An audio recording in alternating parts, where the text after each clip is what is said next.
humanas. Ele faz. E Ele faz. Se nós não clamarmos, pedras vão clamar. Deus está acima da nossa capacidade, acima do que nós somos, podemos ser ou podemos fazer. Deus não precisa de nós, mas do seu amor infinito Ele nos restaura, Ele nos quer, Ele nos orienta, Ele nos dirige para fazer com que nós vivamos de acordo com a santa vontade dEle. Que coisa, que Deus maravilhoso, que Deus glorioso, que se manifesta na vida do seu povo, graças a Deus. Agora, a história da reconstrução do templo, propriamente eu não vou ler, está em Esdras. Esdras é levantado por Deus, é enviado então para esta terra para reconstruir o templo, e ele vai para lá, vê a situação, reedifica conforme o decreto de Ciro, contrariedades aparecem, cartas são escritas, a obra é parada por 15 anos, no 16º ano, algumas pessoas voltam a edificar, voltam a fazer, profetas começam a profetizar, Ageu profetiza que a glória da última casa será maior do que a primeira, porque quando o templo foi reconstruído, ele era, me perdoem, comparando com o anterior, michuruca, era muito menor, e quem conhecera o anterior chorava, triste, porque a glória de Deus não era mais a mesma, mas a glória de Deus não depende do tamanho do templo, a glória de Deus não depende do dinheiro que você tem, a glória de Deus não depende do que você é, ou de onde você vai, onde você está, a glória de Deus se manifesta onde Ele quer, e a glória de Deus se manifesta com aquele que tem um coração contrito e abatido, aquele que reconhece que a glória é dele e não sua, e se ele quiser ele levanta outro, ou outro e outro, porque ele vai fazer a vontade dele. Amém, querido? Glória a Deus, louvado seja o Senhor. Contrariedades apareceram, mesmo assim o povo perseverou, e de repente se levanta Dário, que não é ainda, antes de Ciro. Dário é aquele que foi enviado para conquistar a terra, e ele estava antes de Ciro chegar. É este Dário que coloca Daniel ainda no poder, e Ciro, quando vem, que é o imperador realmente, ele então proclama aquele edito de que seja reconstruído o templo, e o templo vai ser reconstruído. Mais adiante na história, alguns reis se levantam, Ciro, depois vem o rei Cambises, depois de Cambises entra Xerxes, e Xerxes é o Assuero da Bíblia, aquele com quem Esther se casou.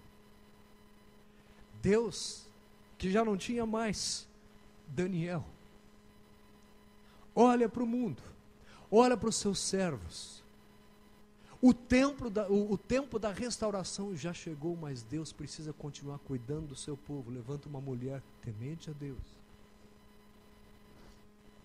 para que os homens não possam falar que Deus faz tudo por homens, e Deus coloca uma mulher ao lado do rei, usando a sua formosura, que não for usada para desfile de beleza, não for usada para excitar homens, não for usada simplesmente para o seu benefício próprio. Deus usa uma mulher temente a Deus e humilde para colocar ao lado do rei, e o rei se casa com ela, esse rei Xerxes, o rei Assuero da Bíblia é o rei Xerxes, estudado na história, e coloca Esther ao seu lado. Sabe quem é o filho de Xerxes?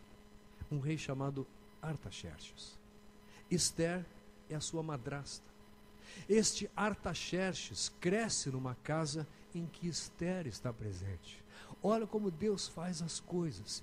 E é Artaxerxes que é o rei que está governando quando Neemias é o copeiro.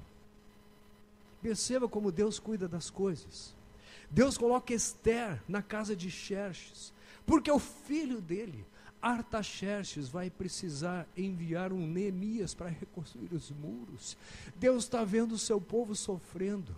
O templo já tinha sido construído, mas a glória não estava lá presente. O povo era dividido, o povo tinha se misturado com muita gente, a ruína ainda era grande, a aparência, quem chegava lá só chorava, tanto que Neemias volta e chora à vista do que ele viu. As notícias que chegam, ele pensa, bem, agora as coisas devem estar bem, como é que estão as coisas lá? Nós já vamos ver aqui o texto, e quando vem as notícias, olha, a glória não está mais lá. É verdade, tem alguma coisinha, tem um povo lá, mas o povo está dividido, a ruína é grande, e ele chora com as notícias. O que é que as pessoas fazem com a notícia que chega da sua vida? Choram ou se alegram? A Bíblia diz que nós devemos chorar com os que choram e alegrarmos-nos com os que se alegram. Eu espero, meu amado, que você seja motivo de alegria para muita gente. Se não é ainda, que seja a partir de hoje. Se já é, que seja mais ainda. Mas Deus te usa para a glória dele e para a alegria de muita gente. Louvado seja o Senhor. Amém? Então Deus levanta lá este Artaxerxes. Melhor, levanta Esther, né? E um Neemias que é o copeiro de Artaxerxes. E Artaxerxes que crescer aprendendo a valorizar aquele povo. Dentro de uma sequência de reis que respeitavam os povos conquistados e que tinham como valor mandar de volta os povos para suas terras, porque Deus tinha colocado Ciro lá no governo deste Artaxerxes I. Acontece o seguinte, Neemias capítulo 1, versículo 1, pode abrir.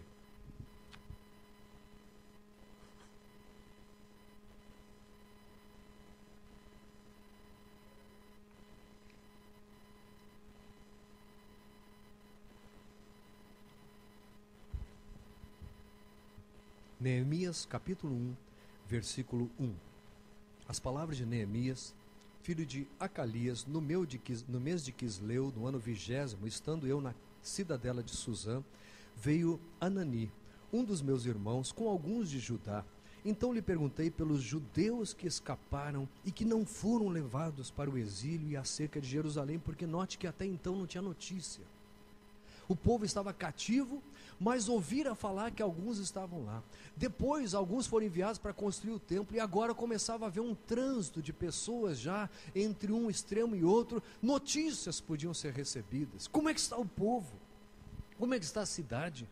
Disseram-me, os restantes que não foram levados para o exílio e se acham lá na província, estão em grande miséria e desprezo.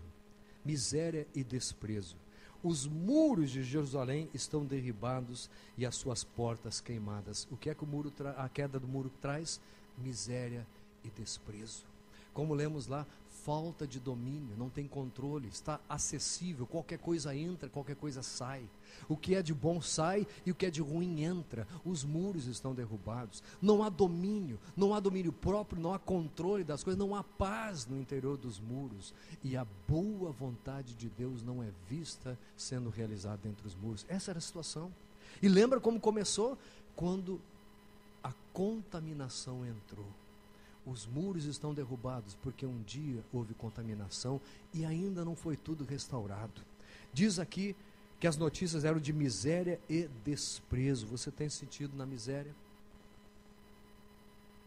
A Bíblia diz que uma das coisas que eu preciso para ser abençoado, amados, é dizer: eu sou cego, miserável, pobre e nu.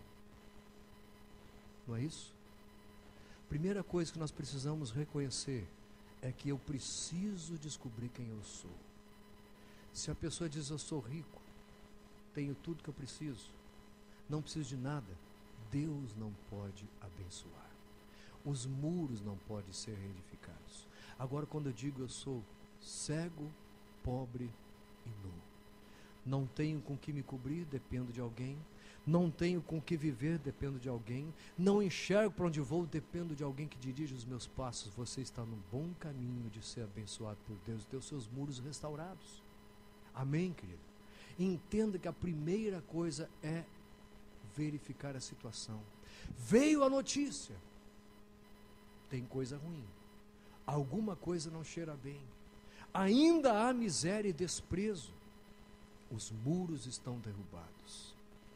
Versículo seguinte: tendo eu ouvido estas palavras, assentei-me e chorei e lamentei por alguns dias e estive jejuando e orando perante o Deus dos céus. O que você faz quando a notícia é ruim, querido? Assente-se, pare, reanalise, tenha tempo, pare de correria, pare de fazer, tentar coisa, dê uma paradinha, fale com Deus. Assentei-me e chorei. Chore se necessário. quebrante-se diante do Senhor, reconheça a situação e chore por causa dela. Não seja orgulhoso ao ponto de não chorar quando as coisas não vão bem.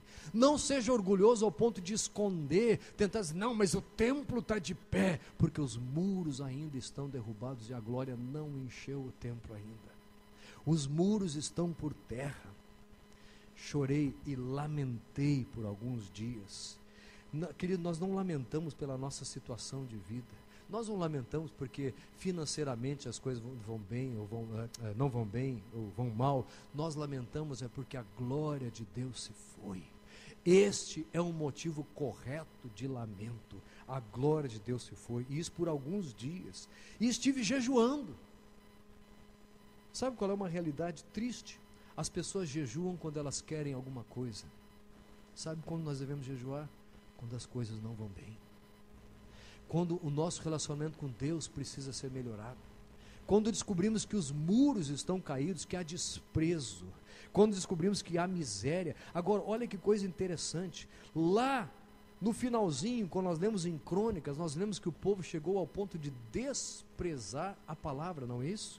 O desprezo pela palavra, curiosamente, trouxe desprezo para o povo. As palavras se repetem.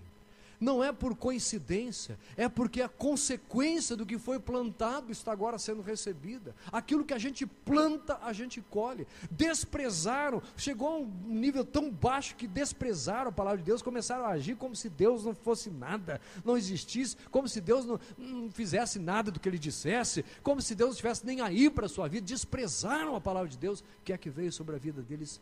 Desprezo. Vocês não são ninguém. Vocês não são nada. E às vezes nos sentimos desprezados. É um bom momento de avaliarmos, de verificarmos, de sentarmos e, quem sabe, chorarmos e descobrirmos se nós não estivemos desprezando alguma coisa que Deus falou conosco. Glória a Deus, porque Deus fala. E Deus está falando hoje, e Deus está restaurando hoje. Diz então, amados, jejuando e orando perante o Deus dos céus. E a Bíblia diz que nós devemos jejuar e orar enquanto Jesus não voltar. É tempo de jejum, é tempo de oração. Uma vez perguntaram para Jesus, os teus discípulos não jejuam? Bem, agora não precisa, porque o Senhor está com eles. O noivo está presente. Mas o noivo vai ser tirado e aí eles vão jejuar. O noivo, Jesus subiu, é tempo de jejum. O noivo vai voltar e a sua igreja vai estar com ele aí, não precisa mais jejuar. Aí tem um banquete preparado, há uma mesa posta esperando por nós, mas hoje é tempo de jejum. Hoje é tempo de orarmos, hoje é tempo de buscarmos a Deus e não permitirmos que os muros caiam.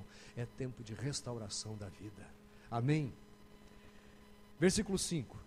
E eu disse, Senhor, Deus dos céus, Deus grande e temível, que guardas a aliança e a misericórdia para com aqueles que te amam e guardam os teus mandamentos. Observe bem, Deus guarda a aliança e a misericórdia com quem?